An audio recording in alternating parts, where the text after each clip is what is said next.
¿cómo cuánto tiempo más estás planeando esperarte? Y yo, a ver, es que no lo sé, puede ser que el Cállate, próximo cállate. año, pues, yo qué sé, yo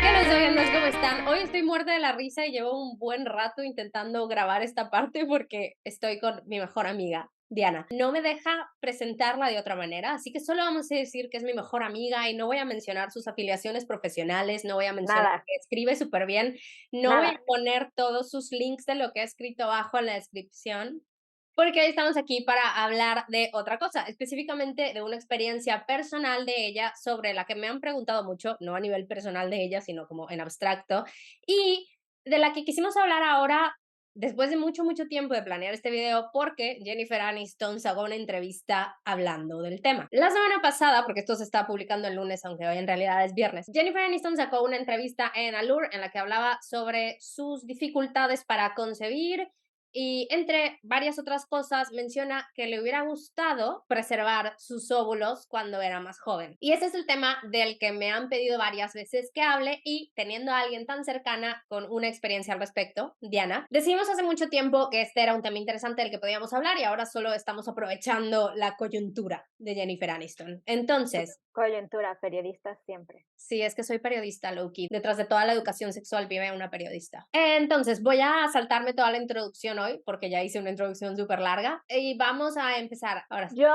soy Diana, soy la que siempre comenta en los videos exigiendo más apariciones de Foster y Nata. Siento que están poco representadas en este canal. Me gustaría que hicieran más apariciones estelares, pero al parecer el talento es difícil de obtener. Sí, Ahí veo apenas algo. ¿Es todo lo que nos vas a dar hoy, Foster? sí, es que sus representantes cada vez me piden más requisitos, y en este canal no tenemos presupuesto, porque nadie quiere monetizar la educación sexual. Diana, ¿cuándo hiciste el proceso de preservación de óvulos? O por primera vez, porque bueno, si quieres luego hablamos de esto. La primera vez que hice el procedimiento tenía 30 años. En el momento en el que estamos grabando este video tengo 32 y probablemente haga una segunda ronda de preservación antes de los 33. ¿En qué consiste el tema preservar óvulos? O sea, ¿a qué nos referimos cuando hablamos de preservación de óvulos? Bueno, básicamente el proceso de preservación de óvulos, obviamente desde mi punto de vista, que no soy especialista de la fertilidad ni nada, pero como yo lo viví, yo lo entiendo, es te sometes a una estimulación para que puedas obtener la mayor cantidad de óvulos posibles durante un ciclo. Esos óvulos se extraen y se preservan, se congelan, por eso a veces también se llama congelación de óvulos. Y el objetivo es que si en un futuro tú requieres esos óvulos, vas a poder hacer uso de ellos y esos óvulos básicamente tienen como la misma edad que tenías tú cuando te los retiraron. Entonces, si tú haces un proceso de preservación de óvulos a los 30 años y decides buscar un embarazo a través de procesos de fertilidad a los 38, pues vas a tener óvulos de 30 años disponible, que esto es una generalización, ¿no? Y hablar de a lo mejor aspectos muy médicos sobre tu edad reproductiva, pero estadísticamente sí tienes más probabilidades de tener un embarazo exitoso, un embarazo sano, entre más joven seas o entre más joven haya sido cuando decidiste preservarlos. Entonces, también es un proceso, se conoce como un proceso de planificación familiar, porque pues puede que en este momento no esté dentro de tus planes, pero sabes que es algo que vas a querer, entonces le estás como, es como comprar un seguro de gastos médicos, estás anticipándote al futuro. Y sí, para dar un poco de contexto, porque creo que en el canal nunca hemos hablado bien de cómo funciona el ciclo menstrual a nivel ovárico, ¿ok? Entonces, normalmente durante un ciclo, la hormona folículo estimulante, ¿ok? Después puedo hacer otro video sobre esto en detalle, pero hace que uno solo de muchos folículos, ¿no? Que cada ciclo aparecen en el ovario, maduren y este salga como un óvulo. Y lo que se hace en el proceso de preservación o en una de las fases del proceso de preservación que vamos a hablar en un momento es que madure más de uno para entonces extraer todos estos, ¿no? Que crecieron y que después esos sean los que puedas utilizar. No sé si... ¡Pikachu! Foster quiso participar o no está de acuerdo con lo que dije. Y también creo que es importante un poco que, o sea, tomemos en cuenta que en este video estamos hablando desde el punto de vista de experiencia de Diana y de cómo ella lo vivió. Si quieren, podemos hacer después otro video desde el punto de vista médico, ya sea con un especialista o yo como un video normal. Dejen abajo en los comentarios si lo quieren. Entonces vamos a volver a la experiencia de Diana. ¿Por qué decidiste preservar tus óvulos? ¿Qué fue lo que te motivó a los 30 años a hacerlo? Bueno, es una historia muy larga, se las voy a resumir lo mejor que pueda. Yo hice toda una visita, toda una ronda con diferentes ginecólogos y ginecólogas porque yo la pasaba muy mal antes de que me llegara mi periodo y una de las cosas que quería descartar era la posibilidad de que yo estuviera entrando en una menopausia temprana. Me mandaron a hacer el estudio de la hormona antimuleriana y aparentemente estaba yo dentro de los rangos normales. Eso fue lo que una ginecóloga me dijo. Sin embargo, yo me quedé un poquito con la inquietud y aprovechando que tenía a la mano una ginecóloga especialista en fertilidad, o sea, con una subespecialidad en fertilidad, decidí enviarle mis resultados y es cuando ella me dijo que repitiera el estudio porque se le hacía que mis rangos estaban un poco bajos para alguien de mi edad. Lo pospuse porque en ese momento no era una de mis prioridades el averiguar o saber más de mi fertilidad o no, pero ya cuando me decidí a hacerlo, confirmamos que a los 29 años, que era la edad que yo tenía cuando me hicieron esos estudios, yo estaba significativamente por debajo de los rangos de una mujer de mi edad. Entonces, se me planteó la posibilidad de preservar óvulos, anticipándonos a que en un futuro, en caso de que yo deseara ser mamá, iba a ser más complicado para mí que para quizás la mayoría de las mujeres de mi edad el lograr un embarazo de forma tradicional, digamos. Entonces, anticipándonos y como la persona Virgo que soy yo, inmediatamente dije, ok, vamos a hacerlo. Muy Sin imaginarme siquiera cuánto iba a costar, en qué consistía, pero en ese momento yo lo primero que vi es, hay un problema y me están ofreciendo una solución, la voy a tomar. ¿Y en este momento tú estabas segura de que querías ser mamá? Fíjate que eso es algo súper interesante porque en ese momento yo no estaba segura si quería ser mamá o no. Fue más que nada la sorpresa de pensar que me estaban quitando la posibilidad o la opción de ser mamá. Yo a los 29 años ni siquiera me había planteado o me había puesto a pensar un plan a futuro, mi plan a 5 años, mi plan a 10 años. Yo tenía muchísimas otras cosas en la mente, pero cuando me dieron este resultado de mi estudio de sangre, en cierta manera me obligó a sentarme y a hacerme un montón de preguntas bien difíciles sobre quiero ser mamá, no quiero ser mamá, quiero tener la posibilidad al menos. Y yo empecé el procedimiento con la idea de que quería tener la posibilidad o la opción. Pero conforme fue pasando el tiempo, todo se fue esclareciendo y ya ahora tengo una, digamos, una visión mucho más clara de que sí quiero ser mamá, pero no fue nada fácil, hay que sentarse a hacerse un montón de preguntas súper difíciles y sí, a mí me costó muchísimo, muchísimo trabajo, porque yo a mis 25, 26 estaba con la idea súper fija de que yo no quiero ser mamá. Yo Yo también. no quiero saber nada de hijos, de hijes. Lo único que me daba curiosidad era experimentar un embarazo y un parto. Pero de ahí en más, la idea de hacerme cargo de una criatura por el resto de mi vida era absolutamente no.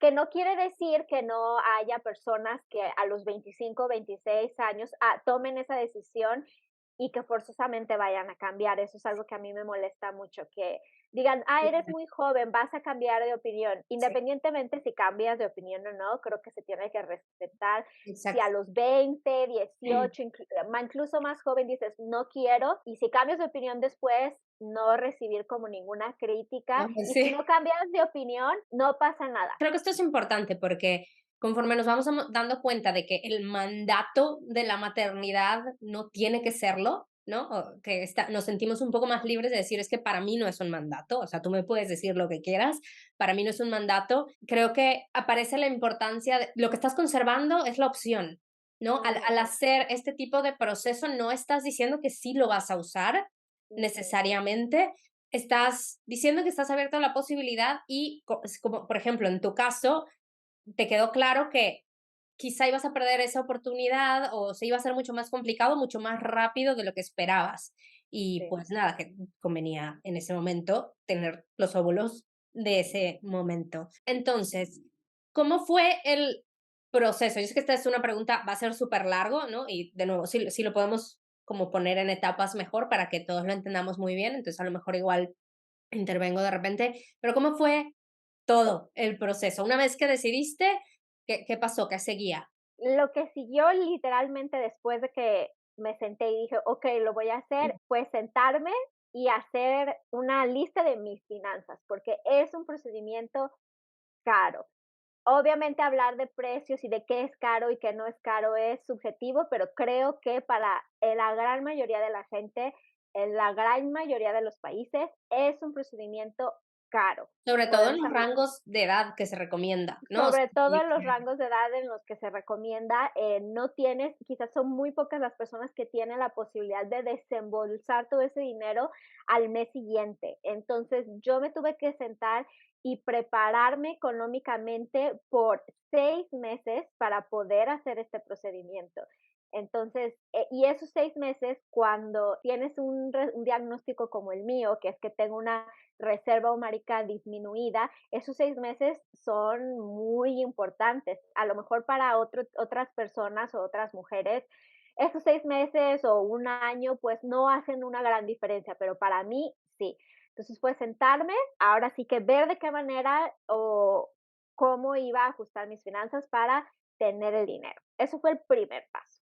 El segundo paso es una serie de estudios clínicos, básicamente análisis de sangre, nada fuera de lo normal. Te dan una lista de estudios de sangre que tienes que hacer. Tú vas a tu laboratorio de conveniencia y te los haces en el transcurso de una semana. Ya después de que siguen de que obtienen los resultados, digamos, el siguiente paso es decidir qué mes lo vas a hacer, porque es un procedimiento muy celoso en cuestión de tiempo y tienes que empezar el procedimiento en un día específico. El día que a mí me dijeron que es el día que yo tengo entendido que se inician estos procesos, pero ahí sí lo dejo como a confirmación de las personas especialistas en fertilidad, es el segundo día de tu menstruación. Solamente se puede empezar ese día. Entonces, por eso tienes que elegir, ok, lo voy a hacer en enero, o lo voy a hacer en febrero, o lo voy a hacer en marzo, porque tienen que hacer ese día. Vas con el especialista de fertilidad que ya tiene tus estudios y en ese segundo día empieza, digamos, una serie de observaciones para ver cómo están tus folículos, cómo están madurando y en ese mismo día, en ese segundo día de tu menstruación, empieza lo que es la estimulación. Pocas palabras, estimulación con medicamentos. Te dan vitaminas, te dan medicamentos tomados y te dan una gran cantidad de inyecciones. Una pregunta que me han hecho muchas veces es, ¿hay alternativa a las inyecciones? Y la respuesta es no. No hay alternativa para las inyecciones. Para mí no fue difícil porque soy completamente indiferente a las inyecciones, pero sé que para muchas personas esto es como un deal breaker. y son pequeños, o sea, son inyecciones chicas, o sea, no te Son vas a tener que inyecciones. autoinyectar una jeringa así, No, son inyecciones pequeñitas, pero delgaditas. sí son varias en el mismo día, dependiendo de el nivel de estimulación que requieras. Yo, en mi caso particular, requerí extra estimulación, entonces yo tuve doble dosis de medicamentos, entonces yo me que tenía que poner 2 o hasta 3 inyecciones diarias y el proceso de estimulación duró alrededor de una semana y ya lo que sigue es el proceso de extracción de los óvulos. Pero sí, durante la estimulación hay medicamentos tomados, están las inyecciones son súper celosas. Si te dicen que te las tienes que poner a la 1:30, te las tienes que poner a la 1:30, porque si te las pones a las 1:35 la efectividad ya no es la misma, ya afecta la estimulación.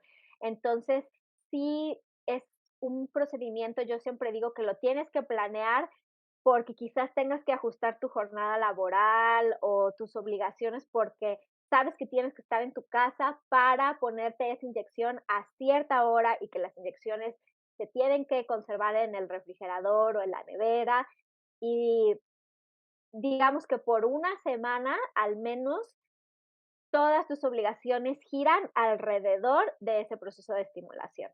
Y durante la simulación también estás yendo a que revisen los avances de los folículos.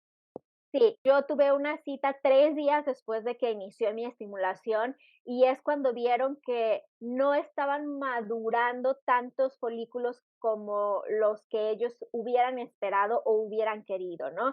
Entonces, después de 3 días fue que decidieron duplicarme la dosis de medicamentos. Entonces dijeron: "Para poder obtener la mayor cantidad de folículos maduros, tenemos que doblar, la cantidad de medicamento que te estamos dando".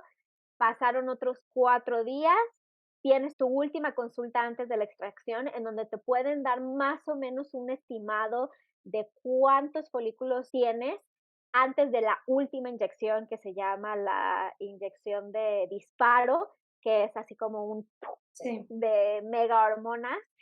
Y después de esa, también tienes alrededor de 48 horas, si no me equivoco, para hacer la extracción, porque los óvulos, también como los aguacates, se pueden extramadurar y después ya no sirven. Entonces, yo diría que tienes que dedicar, yo les diría así, al menos 2 semanas, toda tu vida y tus obligaciones tienen que girar alrededor de este procedimiento.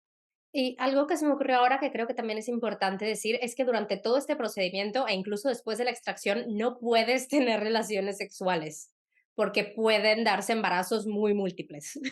Exacto. Yo también te diría que si puedes pedir vacaciones o algo así, lo hagas porque imagínate por lo que pasa tu cuerpo cuando estás madurando un folículo. Ahora estás intentando madurar la mayor cantidad de folículos posibles. Entonces, es una inflamación terrible. A mí, yo llegó un punto en el que no me podía poner ninguno de mis jeans, solo podía usar vestidos o faldas. Pensaba dije, este procedimiento ya es excesivamente efectivo porque yo ya me veo embarazada de 6 meses, te duelen las boobies, tienes ganas de llorar todo el tiempo, súper sensible. Yo tuve muchísimas migrañas, náuseas, me molestaba la luz, estaba exhausta. Entonces es muy difícil como que hacer, al menos para mí, fue muy difícil hacer mi vida como normal durante esos días. Sí, o sea, es que a nivel hormonal es algo muy fuerte y es algo que no es lo normal que le pasaría al cuerpo, ¿no? Entonces tengo otra pregunta que se me ocurre, si prefieres que no la metamos, no la metemos. ¿Notaste alguna diferencia a nivel libido? No, No. porque estaba tan incómoda que yo de verdad en ese momento lo último que me imaginaba era tener a alguien respirando cerca de mí. Ya. Yo de verdad, tengo algunas fotos, te las puedo pasar para que si las quieres poner en el video, o sea, de verdad me veo desbordada. Bebé. Estoy increíblemente inflamada y yo también le sufrí muchísimo con el dolor de cabeza y con las náuseas. Ya. E incluso para transportarme a las consultas tenía como que tomarme un momento, porque de verdad yo me sentía como que ya estaba embarazada en ese momento. Sé que hay algunas personas que sí experimentan un incremento en el libido. Por eso pregunté. Yo en lo personal era como que lo único que quiero es dormir, que Bueno, igual nadie se me mejor, ¿no? acerque. O sea, considerando que no deberías, bueno, tener relaciones con penetración, otras cosas sí que se pueden hacer. Sí, Bueno, digo, para mí eso no fue problema. entonces, terminamos la parte de estimulación, revisan qué tal vas. Esto se hace con ecografía, ¿no? Con Y es ecografía interna, correcto.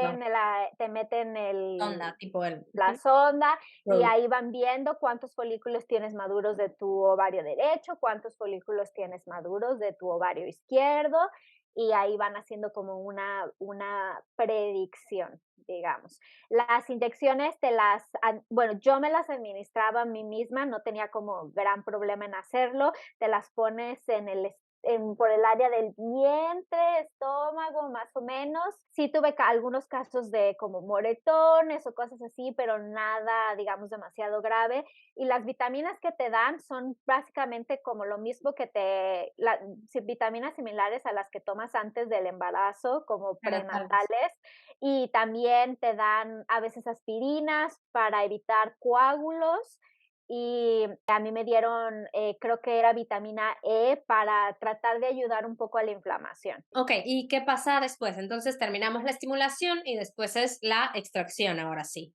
Después es la extracción, el especialista te va a decir exactamente el día en que vas a tener que hacer la extracción. Como dije, no es una fecha negociable porque tiene que ser súper específico en el momento en que los óvulos están lo suficientemente maduros, ni menos maduros ni más maduros. Entonces, la extracción es con sedación. O sea, no les podría decir exactamente qué me pusieron, solo sé que yo llegué en la mañana, me puse la bata quirúrgica, me abrí de piernas y mientras me estaban haciendo un muy humillante lavado vaginal, y digo humillante solo porque te sientes muy expuesta, no porque las personas lo hayan hecho, la anestesióloga me pusieron una sonda y me dijeron, vas a sentir como si te hubieras tomado 3 shots de tequila. Okey. Guau.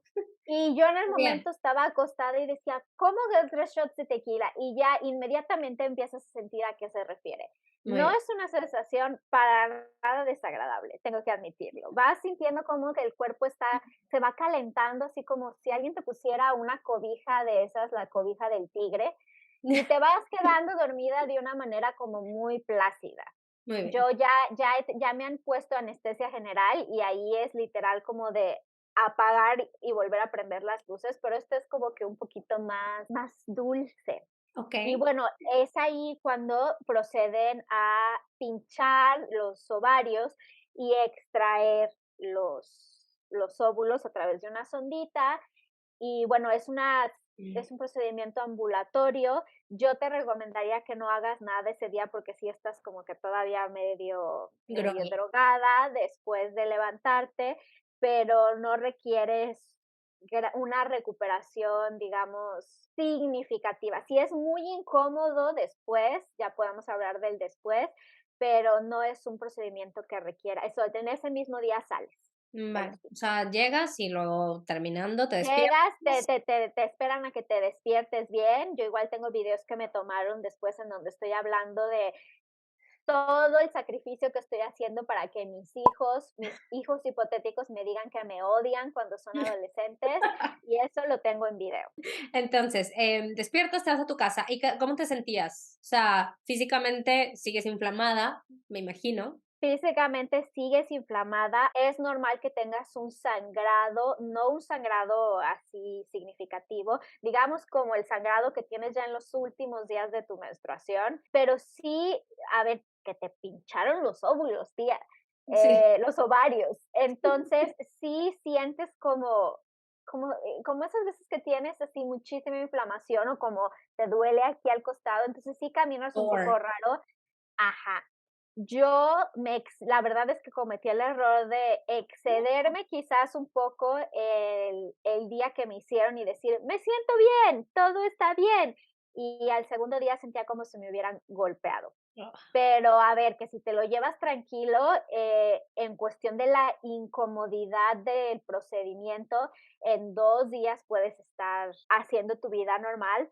Lo que sí tarda, al menos yo tardé en sentirme normal, fue como que el volver aquí, no sé, el que mis hormonas se volvieran a equilibrar o el que todo el medicamento dejara de, hacer efecto en mi cuerpo, sí tardé muchos días, incluso semanas, en sentirme como que toda la inflamación de las hormonas había desaparecido. okey, y después de eso, lo que pasa es que te reportan cuántos óvulos viables, digamos, tienen, o cuántos óvulos bien maduros, sanos. Te reportan cuántos óvulos se extrayeron al final. Yo, como les dije, tengo una reserva ovárica disminuida, entonces cuando fui a mi última consulta antes de la extracción, me dijeron que había 5 óvulos maduros. que no son, podemos hablar de eso después, pero Sí. no son muchos. Entonces, ya después del procedimiento, yo recuerdo que lo primero que hice cuando como que empecé a recobrar la conciencia fue preguntar cuántos habían sacado y me dijeron que lograron sacar 6 óvulos Ah, maduros. Entonces, ya después te dicen: "Sacamos tantos", y inmediatamente se van al congelador y ahí se mantienen en su casita, en el congelador, hasta que tú decidas hacer uso de ellos. Esto en el caso de preservación. Para las personas o parejas que están haciendo el proceso efectivamente para ya tener un hijo, porque genera esto es la primera parte de una fecundación in esto es solo la primera parte, ya pero después de o eso. sea, de todos los procesos de fecundación in vitro, nada más que digamos que al hacer preservación estás dividiendo las 2 partes, ¿no? Haces esto y luego cuando tú quieras haces la parte 2, pero alguien que quiera hacer una fecundación in vitro hoy hace Ujú. exactamente lo mismo, sencillamente la parte 2 la hace inmediatamente. Se hace inmediatamente, se fecundan los óvulos, se espera un tiempo para ver cuántos de ellos lograron llegar a una fase de cigoto y ya después de eso generalmente se les hace estudios para ver cuáles de ellos son viables, si no tienen algún tipo de anormalidad genética, generalmente son anormales, les hacen test para anormalidades genéticas que son incompatibles con la vida, Sí. básicamente, ¿no? Que van a impedir que tengas un embarazo a término o que simplemente esos óvulos no están cromosómicamente aptos Ujú. para implantarse.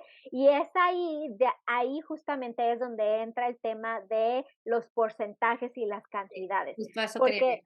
si bien los especialistas te dicen, solamente necesitas un Bueno, óvulo ganador para tener un embarazo, la lógica o las probabilidades te dicen que obviamente entre más óvulos tengas, más posibilidades tienes, ¿no? Pero entran muchas variables. Tu estado, tu edad, tu estado de salud, tu maquillaje genético. Ahora sí que cuando yo le pregunté al especialista si había una razón por la que yo tenía una reserva hemática disminuida, él después de ver mis análisis de sangre, después de preguntarme de mi historial familiar, me dijo, pues haz de cuenta que es como la lotería de la genética y a ti te tocó una mala mano. O sea, no hay razón a veces, simplemente es lo que te tocó y ya. Pero aquí obviamente entra el hecho de que entre más óvulos tengas, técnicamente o muy probablemente aumente tus posibilidades de que al final tengas un el ganador. embarazo, el ganador, que es un embarazo que llegue a término, es decir, un bebé. Sí, sí, porque ese es, o sea, al final, mientras más óvulos logran extraer, en teoría mejor. O sea, porque sí que hay un estimado, ¿no? De, bueno, si quieres tener tantos hijos, lo ideal es tener tantos óvulos, pero evidentemente esto no es garantía, ¿no? Nada de este proceso es garantía. ¿Recuerdas tú algo de los números estimados? Esas calculadoras pueden ser una buena guía, pero también te pueden meter en una espiral Sí, muy ansioso. Por eso siempre recomiendo el hablar primero con un especialista antes de hacerte como escenarios en tu cabeza, ¿no? Porque, por ejemplo, a mí me llegaron a decir que se requieren alrededor de 12 óvulos, es el doble de lo que tengo yo para lograr un embarazo sano, o sea, para lograr un embarazo exitoso, que es un bebé que llegue a término y que nazca. Sin embargo, pues son un montón de variables. Son casos muy, ahora sí que son cosas que sí se pueden guiar por parámetros súper generales, pero no te debes de olvidar que también incluyen muchos factores individuales. Yo, por ejemplo, no tengo, no tengo, tengo endometriosis, pero no tengo condiciones como ovario poliquístico, diabetes, hipertiroidismo o hipotiroidismo. Soy una persona relativamente sana, entonces esos 6 óvulos puede que sean óvulos de muy buena calidad, que vayan a desarrollarse y que vayan a convertirse en embriones sanos que puedan lograr un embarazo. Hay personas que congelan o logran tener 20 óvulos y solo tienen 3 embriones viables. ya, Es un juego como de muchos números y de sí, muchas variables, y pero sí suerte. tienes una guía. Entonces, justamente por esa guía es que yo he estado pensando en probablemente volver a hacer el procedimiento para tener los números a mi favor. Sí. O sea, aunque quizá de estos 6 salga, Ujú. por si acaso, o sea, para vaya, para tener mejores probabilidades. Para aumentar las probabilidades. Lo que siempre te van a decir es, más óvulos siempre va a ser mejor. A lo largo de todo este proceso, ¿tú te encontraste con algún obstáculo? O seguramente, o sea, hago esta pregunta pensando sobre todo en el tema juicios, pero en general podemos hablar de cualquier otro obstáculo que te hayas encontrado, ¿o qué fue lo más difícil, digamos? Lo más difícil fue definitivamente hacer el procedimiento yo sola. También yo lo hice al inicios del 2021, entonces la cuarentena estaba a lo más, o sea, las restricciones de COVID estaban a lo máximo. Yo tuve que acudir a todos los procedimientos sola. Incluso las mujeres que estaban ahí con sus parejas, las parejas pues solamente podían llegar hasta la sala de espera y todo lo demás ahora sí que lo tenían que hacer sola, ¿no? Eh, en cuestión de mi familia, mis amistades, yo no me enfrenté a ningún obstáculo porque mi familia es muy pragmática y es como, hay un problema, hay que buscar una solución, pero sí que he escuchado que hay personas, sobre todo mujeres, que sienten como todavía vergüenza, ¿no? De hacer este tipo de procedimientos y quieren como dejarlo al destino o la que Dios proveerá, que pues sí, pues Dios puede proveer, pero pues darle una ayudadita a Dios, pues no está de más si está dentro de tus posibilidades. Sí, como creo que igual hay un poco de luto en reconocer que tal vez no va a estar la parte romántica, ¿no? De, ay, estuvimos intentando de la forma convencional y a ver si estoy embarazada o no. O sea, cambia el proceso y a lo mejor eso es diferente. Es cien Ima por ciento diferente. Y pero bueno, obviamente si hay luto. Si hay un mo exacto. Yo hice un montón de duelo porque sobre todo porque lo hice como una mujer soltera, ¿no? Yo hice un montón de duelo porque también justamente por mi diagnóstico, es como tú escuchas que hay gente que tiene problemas de fertilidad, pero cuando te dicen que tú eres una de esas personas, a veces en ese momento para mí fue muy complicado el decidir, el entender o aceptar que esa era como una etiqueta que a mí me toca de todas las etiquetas que te da la vida, ¿no? De Mm, naces mujer, naces en este país, esta es tu cultura, este estudio. Es también una etiqueta que pues a veces te dan sin que la pidas, ¿no? Entonces fue súper difícil para mí al principio el aceptarlo, pero afortunadamente, para bien o para mal, eso que me dijo el doctor a mí me ayudó mucho porque sabía que no era mi culpa, ¿no? Era simplemente la suerte y así como hay gente que tiene suerte en algunas cosas y que le estornudas y se embaraza, hay otras personas a las que no, ¿no? sí. Pero sí es un duelo porque dices, probablemente, muy probablemente no vaya a ser fácil para mí y esto va a ser un problema con el que al que voy a tener que enfrentar y es algo en lo que tengo que pensar ya y creo que es algo que no le pasa a los hombres, que las mujeres sí tenemos a veces, llegamos a un punto de nuestras vidas en los que tenemos que empezar a pensar en estas cosas, ¿no? O sentimos que tenemos que empezar a pensar en estas cosas y en mi caso, la ciencia me decía, no tienes tanto tiempo para pensar esto, no te puedes dar el lujo de decir, pues voy a ver, ¿no? O sea, tienes que actuar ya. Entonces, sí es un duelo, sí es ansiedad, sí es, lidias con un montón de sentimientos muy oscuros y muy incómodos de celos, de envidia, de culpa, de enojo, de que estás enojada, pero pues ahora sí que yo lo único o sea, yo lo que hice fue aceptarlos, transitarlos, tuve la super ayuda de una psicóloga increíble que me ayudó a aceptar que sentía envidia, que sentía enojo, que sentía celos y todo eso.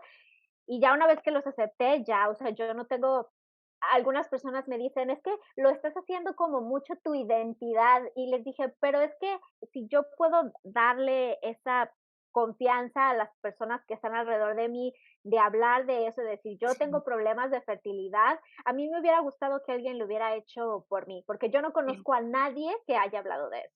Entonces dije: "Pues si va a ser la etiqueta que me voy a poner, pues me la voy a poner bien, y si alguien tiene dudas o preguntas o quiere hablar de eso, yo voy a hablar de eso y a mí no me da vergüenza y es difícil y sientes todos esos sentimientos oscuros, pero para mí es más fácil hablar. Obviamente hay personas y mujeres que prefieren vivirlo en privado y como Jennifer Aniston, Sí, y es completamente válido. No le debes a nadie explicaciones y es por eso que sentí como mucha pena por ella, porque si bien le agradeces que haya sido abierta, también no se lo debía a nadie.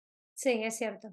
Entonces, si también quieres vivir eso en privado y mantenerlo tú en tu corazón, con tu pareja, tu familia, etcétera, también es válido. Simplemente para mí es más fácil como decirlo. Sí, no, no, no, y creo que, o sea, yo no lo veo como que lo estás, ya me voy a meter en papel amiga.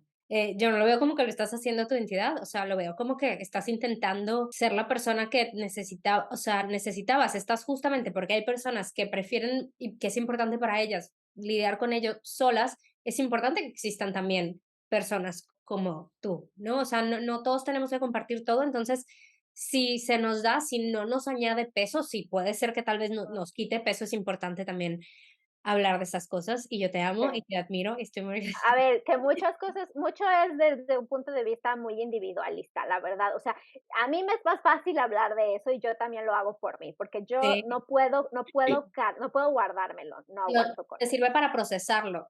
Me sirve para procesarlo y para ponerlo afuera y para que la gente sepa qué pienso al respecto y como para también ir trazando mi propio camino, ¿no? De decir cuáles son mis planes de vida y como que la gente esté enterada de quizás cómo se va a ver mi vida en un futuro.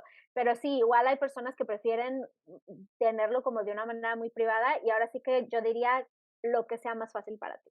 Quería hablar un poco, pero creo que no lo voy a meter a este video. Pues, si quieren más videos con Diana, si quieren que hagamos un podcast, si quieren que vivamos juntas y hagamos un reality show, déjenlo abajo en los comentarios, porque también me gustaría hablar un poco del tema sobre haber tomado esta decisión de tener hijos y de congelar tus óvulos, ¿no? Es decir, ahora los tienes ahí preservados. Ujú. Y cabe aclarar, pagas una cuota anual, de esto podemos hablar también en un. Hagas una anualidad, sí. Y vaya, vivir la vida de una persona soltera que sale con personas, ¿no? Entonces, creo que eso también puede ser interesante, pero puede ser otro video, tal vez en el otro canal o de nuevo, nos mudamos juntas y hacemos un reality. Bueno, vamos a pasar ya para ir cerrando, porque no sé cuánto tiempo llevemos hablando en serio, porque a veces nos Ujú. desviamos un poco. Bueno, y vamos a hablar un poco de pros y contras, pero quizá o sea, en formato, a ver, ¿qué cosas hay que considerar para sí o qué cosas a lo mejor quieres considerar porque van a hacer que o no sea posible o que sea más complicado o que no lo quieras hacer, que no te compense, Ujú, ¿no? Entonces, primero, lo positivo es aumenta tus probabilidades, creo que hay que ser muy cuidadosas aquí con el ujú. lenguaje, ¿no? Aumenta tus probabilidades de tener una criatura en el futuro. Sí, que obviamente desde la situación en la que estoy yo, no está completamente descartado que yo pueda concebir una criatura de la manera tradicional. No es imposible, es decir, es algo que todavía no puede estar dentro de mi futuro, digamos. Esto dicho por los especialistas, ¿no? No es imposible que puedas concebir una criatura de la manera tradicional, pero esto, en mi caso en particular, aumenta mis probabilidades de tener una criatura en el futuro, ¿no? Y la frase con la que siempre trato de como abordar esto es, entre más siempre van a ser mejor, ¿no? Pero tampoco me agobio mucho al respecto, ¿no? Porque justamente lo que decías, pues tienes como que seguir tu vida, ¿no? Tienes que seguir tu vida y otra de las consideraciones que se podría decir como un contra es que es un procedimiento costoso. Yo tuve que planear 6 meses antes para poder, pagar este procedimiento, que al final resultó siendo más caro porque necesité doble dosis de medicamento, y también me tengo que preparar financieramente para volver a hacerlo, ¿no? No es algo sencillo, sí requiere sacrificios financieros, entonces, yo, ahora que conozco los precios y lo que cuesta el someterte a un procedimiento de fertilidad, entiendo completamente personas o parejas que decidan que no, porque no es un sacrificio, tienes que acomodar tu vida alrededor de eso. ¿Quieres hablar un poco del rango de cuánto costó? Que a ver, esto es con el asterisco muy grande de que fue hace un par de años en una ciudad, en una de las principales ciudades de De México, México, en pesos mexicanos. en pesos mexicanos y con dosis doble de medicamento. Entonces, yo diría que si tuviera que hacer un estimado de cuánto yo pagué de inicio, es decir, desde estudios de sangre hasta que se hizo la preservación de óvulos, esto incluye medicamento, consultas médicas, extracción y estudios, yo diría que no menos de 80,000 pesos, Okey, que son que es unos 4,000 € ahora y ya unos podría ser más caro, no sé. unos 4,000 € más una anualidad, que no, la anualidad si no es cara, son alrededor de 2,500, 3,000 pesos anuales por que tus óvulos se mantengan preservados. Pero recordemos que esto solo es la primera parte de concebir a una criatura a través de procesos de fertilidad. La fertilización de tus óvulos es otra cuenta. Sí.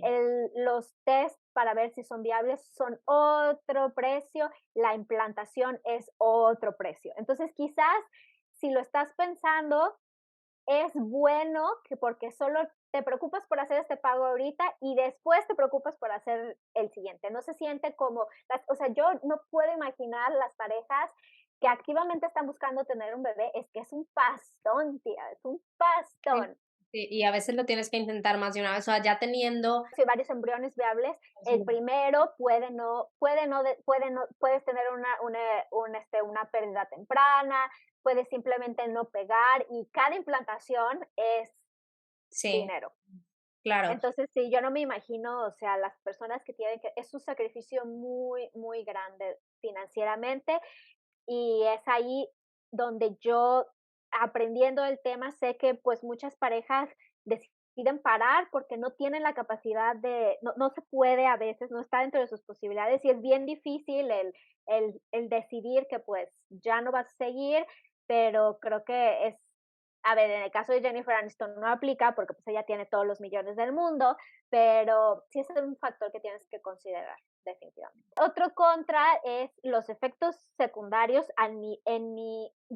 justamente después de haber hecho la primer procedimiento, se me sugirió amablemente considerar volverlo a hacer y yo en ese momento dije: "No, no me vuelvo a someter a esto porque me siento muy mal", y tardé semanas en sentirme bien otra vez. Ya conforme se me fue olvidando, ya lo volví a considerar, pero algo que también tienes que considerar negativo es que sí tiene efectos secundarios que pueden ser difíciles, al menos en mi experiencia fueron difíciles. ¿Y cómo fue tu experiencia transitándolo como una eso, o sea, como que lo que estabas haciendo era preservación? Entonces, Ujú. eres una mujer soltera que fue a preservar sus óvulos, rodeada quizá de parejas que estaban buscando hacer procedimientos de fecundación in vitro en ese momento. Sí, en ese momento yo me acuerdo estar en la sala de espera y ser la única mujer sola y sí sentir envidia y sí sentir celos de que esas mujeres tenían esa compañía, ¿no? Y que ves la mayoría de los casos que tienen como que esa ilusión compartida, ¿no? Y ese apoyo que le está dando su pareja. Pero eso quizás lo pude como asimilar más fácil. Lo que sí puedo decir desde mi experiencia es que todavía hay, incluso dentro del mundo de la fertilidad, todavía existen ciertos juicios acerca de ser una mujer de cierta edad que todavía no tiene hijos. Tienes que recordar que los médicos, o sea, los especialistas de salud, sí hay especialistas de salud increíbles que son increíblemente empáticos y que van a cuidarte desde el inicio al fin. Claro que sí los hay, pero no olvides también que, pues, ellos tienen esa mentalidad muy clínica, ¿no? En donde ellos tienen en su libro de texto, rangos en los que se recomienda que las mujeres tengan hijos, ¿no? Y ellos, quizás no consideran todos los otros factores, que estás soltera, quizás por elección, quizás no por elección, que en este momento no tienes la capacidad económica, la salud, la habilidad emocional para tener una criatura. Son mil y un factores que te llevan a ser una mujer de cierta edad que no tiene hijos. Yo me tuve que enfrentar a quizás ciertos comentarios A lo mejor en el momento yo estaba muy hormonal y por eso me los tomé a pecho, pero también un poco más innecesarios de que veían mi edad y que constantemente me preguntaban: 30 años y entonces no tienes hijos todavía. ¿Y cuánto quieres tener hijos? Ay, ¿cómo cuánto tiempo más estás planeando esperarte? Y yo, a ver, es que no lo sé, puede ser el Cállate, próximo cállate. año, pues, yo qué sé, yo no lo sé, ¿no? Por algo estoy aquí. También hubo como cierta sorpresa al ver los rangos de mi hormona, la antimuleriana, como el intentar como descifrar como por qué estaban tan bajos, y sí hubo como esa presión que sentí como de decir: "Pues amiga, no te puedes esperar tanto tiempo", ¿no? Pero sí había como esa todavía quizás no es algo lo suficiente común en México, y sí había como que ese comentario de que me recordaban que estaba tomando una buena decisión y que qué bueno que lo había hecho y que mi futuro yo me lo iba a agradecer, pero sí es difícil y sí tienes que ir así como con la mentalidad de que estás haciendo esto por ti y que solamente tú sabes por qué estás en donde estás. Y ellos te pueden decir, te pueden cuestionar sobre tu soltería, tu no maternidad, etcétera, y pues no es que esté bien, pero si no pierdes de vista por qué lo estás haciendo, yo creo que sí facilita mucho. Sobre todo extrañamente de médicos hombres jóvenes. Ahí les se los dejo a la se los paso para su reflexión. Lo que sea que implique. Bueno, creo que hemos cubierto bastante. De todas formas, como siempre, si tienen preguntas, déjenlas en los comentarios. Si Diana tiene oportunidad, las contesta. Si no, yo le pregunto a Diana y las contesta a través de mí. ¿Algo más que quieras decir o que creas que es importante? Pues, en primera, yo diría que tranquilo el pánico, no se paniqueen de ver esto, porque también me pasó que después de que compartí mi experiencia, me mandaron muchos mensajes amigas mías como: "¿Y qué tal si soy infértil? Yo también". Y yo: "Amiga, pues solo hay una manera de saber". O sea, te puedes hacer ideas en tu cabeza, pero yo lo que te recomendaría es no que vayas mañana a congelar tus óvulos, porque quizás no sea necesario, pero lo que sí te recomendaría es que si tienes alrededor de, digamos, 28, 29, 30, 31 años, quieres tener la posibilidad de tener una criatura eventualmente, acudas con un especialista de fertilidad, lee reviews, busca que sean especialistas en fertilidad, pero que también sean empáticos, que te den una buena vibra y platícales. Oye, yo tengo tantos años, no está en mis planes ser madre o tener una criatura en un futuro cercano. Quisiera conocer cómo está mi fertilidad. Y ya ellos o ella te puede guiar a través del proceso en donde tengas un panorama un poquito más claro, ¿no? Porque digo, a ver, hay mujeres que justamente una razón por la que sabían que lo mío no era hereditario es porque hay mujeres de mi familia que han tenido hijos entrados los 40 sin problemas. Depende muchísimo, ¿no? De cada persona y así como hay mujeres que tienen problemas de fertilidad a los 25, ¿no? Entonces, lo que yo les podría recomendar es que si lo tienen pensado, si está en su mente, están en sus late 20s, early 30s, vayan y nunca va a estar de más saber. Como con las pruebas de embarazo, el resultado no va a cambiar si lo ves o no, sencillamente vas a saber, o sea, vas a tener la información para decidir qué pasa después, que igual decides que Sí. no pasa nada, igual decides que, agua, libertad, ¿no? No, tengo Igual decides, probabilidad. ¿sabes qué? El prospecto de no tener hijos no me preocupa lo suficiente como para hacer esto y está bien. Exacto. O, ¿sabes qué? Si es algo que me interesa, quisiera hacer algo al respecto, ¿no?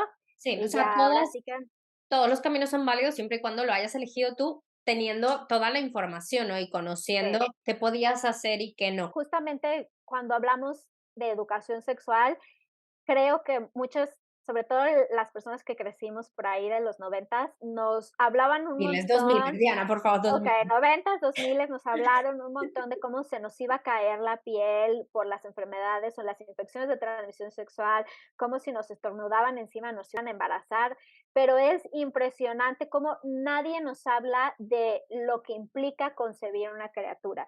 Nadie nos habla, nos hacen como creer que el embarazo va a ser como súper fácil y que todos y todas nacemos con la posibilidad de tener una criatura biológica nuestra. Y la verdad es que no es cierto. Y nadie nos enseña eso, nadie nos enseña a hacernos esas preguntas. Entonces, creo que es algo también que nos hace falta de la educación sexual. O sea, ¿qué implica el concebir una criatura? Pues nos da miedo, ¿no? Que por darles la información ya vamos a tener un montón de adolescentes embarazados o embarazadas, pero la verdad es que no, creo que también es importante hablar de eso.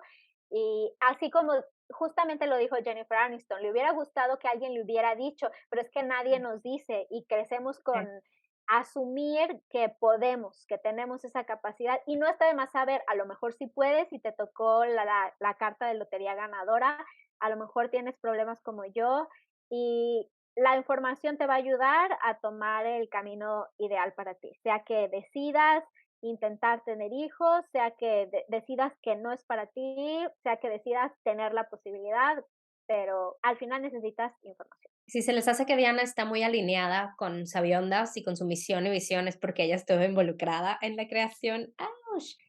Yo era la de las que comentaba al principio cuando los videos tenían como 10 vistas. O sea, sí, pero es que también cuando hicimos el Instagram, que fue lo primero, pero bueno, esto es otra conversación para nuestro podcast. Sí, sin Diana probablemente Sabionas no existiría.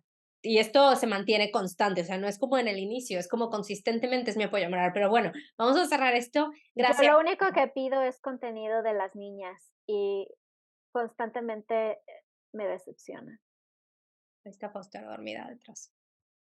Si me dicen que tengo favorita, no tengo favorita, pero sí soy un poco partial a Natita. Es una de las engañadas por Nata, pero bueno, eso es otro tema. Si alguien me va a engañar en esta vida, que sea Nata. Sí, gracias, Diana, por tomarte este tiempo para hablar. Gracias por ser mi amiga. Gracias, Gracias. Fabiola. Suscríbanse al Patreon, denle like, compartan este video. Queremos volvernos un imperio y monetizar todo El esto imperio sabiendo, piensa en ello. para que sea el trabajo de Pau full time. Vamos a despedirnos. Y otra vez me desvié. Ahora siento mucho amor por Diana, Jesús. Siempre siento mucho amor por Diana. Déjenle mucho amor a Diana. De nuevo, si tienen preguntas, déjenlas abajo. Muchas gracias por quedarse con nosotras hasta el final, a pesar de nuestro rant. Voy a recortar parte, pero no voy a recortar todo. Les dejo abajo todas las cosas que ha escrito Diana en la historia. Nos vemos en Instagram, @sabiondas, y les mando un beso.